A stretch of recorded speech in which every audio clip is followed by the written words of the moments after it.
അപ്പോൾ നമുക്ക് ഇന്നാണെങ്കിൽ നല്ല പച്ച അയില കിട്ടിയിട്ടുണ്ട്. അപ്പോൾ ഈ പച്ച അയില വെച്ച് നമുക്ക് ഒരു മഞ്ചത്തണി കറി ഉണ്ടാക്കിയെടുക്കാം, പെട്ടെന്ന് തന്നെ നമുക്ക് തയ്യാറാക്കിയെടുക്കാം. അപ്പോൾ അയില നമ്മൾ കഴുകി വൃത്തിയാക്കി മാറ്റി വെച്ചിട്ടുണ്ട്. അതിനുശേഷം നമ്മൾ ഈ അയില മീൻ രണ്ടായിട്ട് മുറിച്ചെടുക്കുന്നു. അതിനുശേഷം നമുക്ക് അരപ്പ് എന്തൊക്കെയാണെന്ന് വെച്ചാൽ നോക്കാം. 3 തക്കാളി എടുത്തിട്ടുണ്ട്, ഒരു സവാള, ഒരു 5-6 കഷ്ണം കൊച്ചുള്ളി, ഇതെല്ലാം കൂടെ മിക്സി ജാറിനകത്തോട്ട് നമുക്ക് ഇട്ട് കൊടുക്കാം. അപ്പൊ സവാള ആണെന്നുണ്ടെങ്കിൽ സവാള എടുക്കാം, കൊച്ചുള്ളി ആണെങ്കിൽ കൊച്ചുള്ളി എടുക്കാം. അപ്പൊ ഞാൻ രണ്ടും കൂടെയാണ് എടുത്തിരിക്കുന്നത്. അതിനുശേഷം നമുക്ക് ഒരു 1/2 ടേബിൾ സ്പൂൺ ജീരകം, 1/2 ടേബിൾ സ്പൂൺ മഞ്ഞൾപ്പൊടി, ഒരു 1/4 ടേബിൾ സ്പൂൺ മുളക് പൊടി എടുത്തിട്ടുണ്ട്.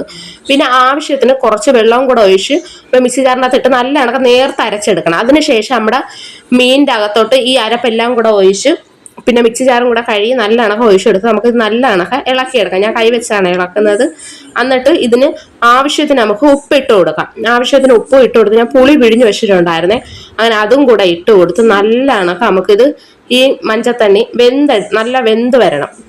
അപ്പൊ വെന്ത് വന്ന ശേഷം ഇത് ഒന്നുകൂടെ ഇളക്കാം. അപ്പൊ തോനെ വറ്റിയും പോരുത്, ലൂസും. പക്ഷെ ഇതൊരു ശകലം ലൂസ് കണക്കാണ്. എന്താന്ന് പറഞ്ഞാൽ നമ്മളിത് ചോറിന്റെ കൂടെയും പഴങ്കഞ്ഞിയുടെ കൂടെയൊക്കെ ഇത് കഴിക്കാൻ പറ്റത്തുള്ളൂ. പക്ഷെ നല്ല അടിപൊളി ടേസ്റ്റ് ആണ് കേട്ടോ. ഈ അയില ചാളയൊക്കെ കിട്ടുമ്പോൾ ഇതൊക്കെ നിങ്ങളൊന്ന് വച്ച് നോക്കണം. അപ്പൊ നല്ല അടിപൊളി ടേസ്റ്റ് ആണ്. അപ്പൊ നിങ്ങൾക്ക് എല്ലാവർക്കും എന്റെ വീഡിയോ ഇഷ്ടപ്പെട്ട എല്ലാവരും എന്റെ ചാനൽ ഒന്ന് സബ്സ്ക്രൈബ് ചെയ്യുക, ലൈക്ക് ചെയ്യുക.